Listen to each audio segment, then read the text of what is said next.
Chapter 43. I'd been sitting for I don't know how long when Widow Daventry noticed me. For a moment she stared at me as if she'd not seen me before. "You there, boy," she called, avoiding my name, though she knew it perfectly well. "You're supposed to be in the kitchen." Taken by surprise, for I was sure I hadn't been told I belonged there, I made no protest but came down the steps. In haste she took me by an arm and led me away. Though one or two of the men called out, asking who I was, she did not answer. "Where's Bear?" she asked when we entered the back room. "Asleep." "You mustn't be seen," she said. "He should have told you." I made no reply, assuming Bear had told her of the attack on me and that she felt a need to protect me. If Bear trusted her, I told myself, so should I. I looked about. We were in a kitchen filled with food. On one side stood great barrels. From the smell of them, they contained wine or ale. Against another wall was a brick oven. There were shelves upon the walls where loaves of bread and trenchers lay. They smelled like bliss itself, enough to make my mouth water. "Make sure the pies in the oven don't burn," the woman told me, handing me a long shovel-like wooden tool. "Place the done ones there," she said, pointing to the shelf. "There are breads ready to bake in there," she added, indicating a wooden chest. Then she bustled out, but not before saying, "And stay in here." I peeked into the oven where the pies were baking. With the tool I'd been given, I reached in and fetched out some. Seeing that they were not so brown as those on the shelves, I returned them to the heat. While waiting, now and again adding more wood to the oven fire, I looked about me, amazed anew at the quantities of foods I saw. Dangling from a ceiling hook was a piece of meat as large as I had ever seen, spotted thickly with flies.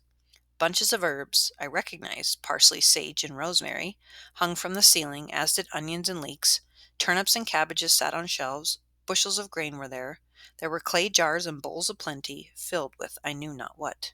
Everything had a different smell, some pleasing, others not.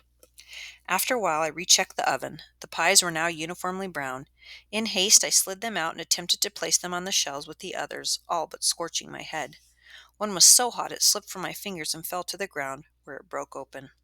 In a panic, I scooped up the pieces and tried to push them together. When the bits failed to stay, I looked for a place to hide the damage, but finding none, I simply ate it, bolting the pieces like a hungry dog.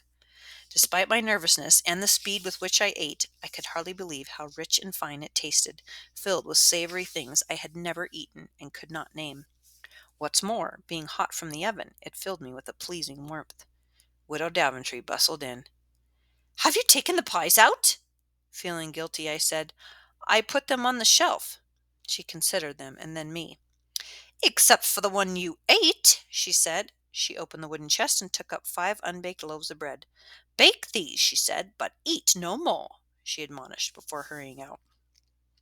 Embarrassed, I did as I'd been told, being much more careful this time. Still, I confess, the memory of the goodness lingered for a long time in my mouth. After a while, Widow Daventry returned.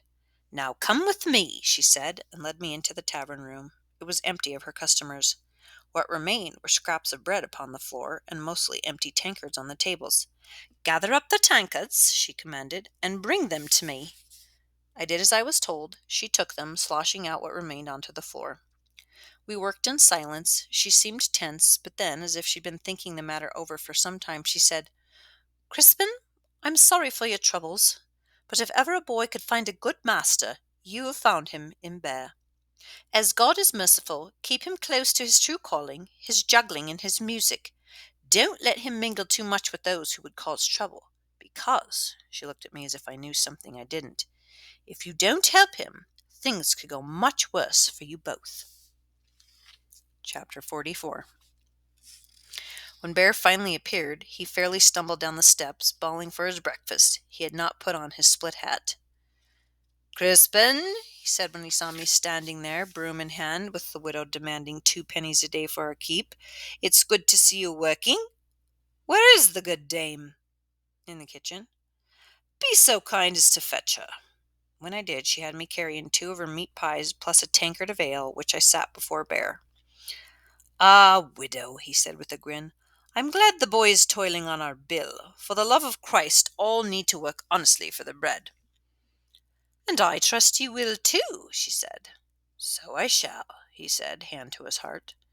"Except this morning I've things to which I must attend. Now, I don't want this boy out upon the town again. It will be a mercy if you keep him busy and so reduce our debt. Can you?" Widow Daventry, who didn't look too pleased, wiped her hands in her vest. "There's always work in the kitchen. Just join me when he's done," she said to me, and started from the room. At the doorway, she paused. "Are you meeting with John Ball again?" she asked. "Widow," Bear returned severely with a glance at me. "Less said, less to deny." She glared, but left us alone. "Crispin," Bear said to me between bites of food and swallows of drink as I stood opposite him, "beyond what she tells you to do, you need to attend to your music. Practice in our room. Otherwise your sinful caterwauling will turn aside her trade." "Now," he said, speaking softer so only I might hear, "after none, when my business is over, you and I shall leave Great Wexley." "I want that too," I said, much relieved. "But can't I go with you this morning?" "It's of no concern to yours. In any case, you'll be safer here."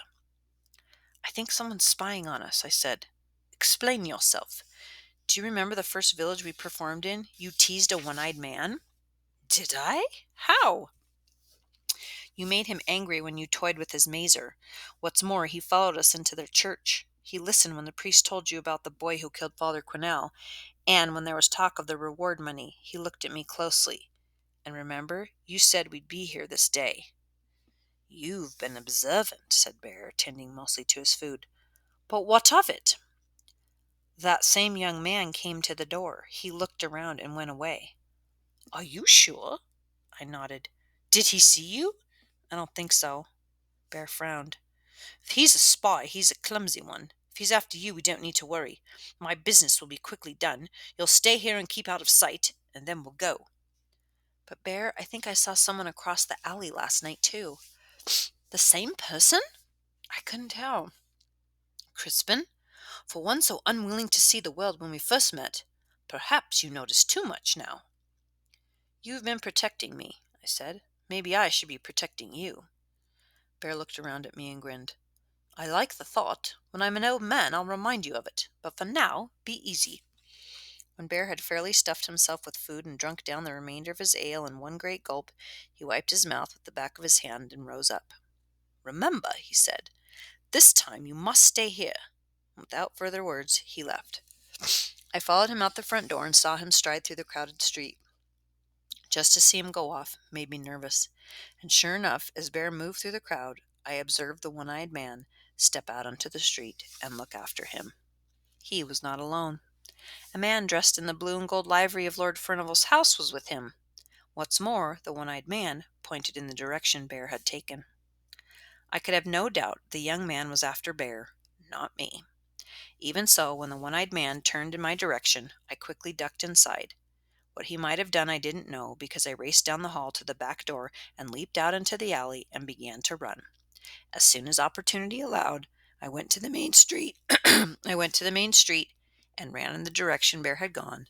I had to warn him.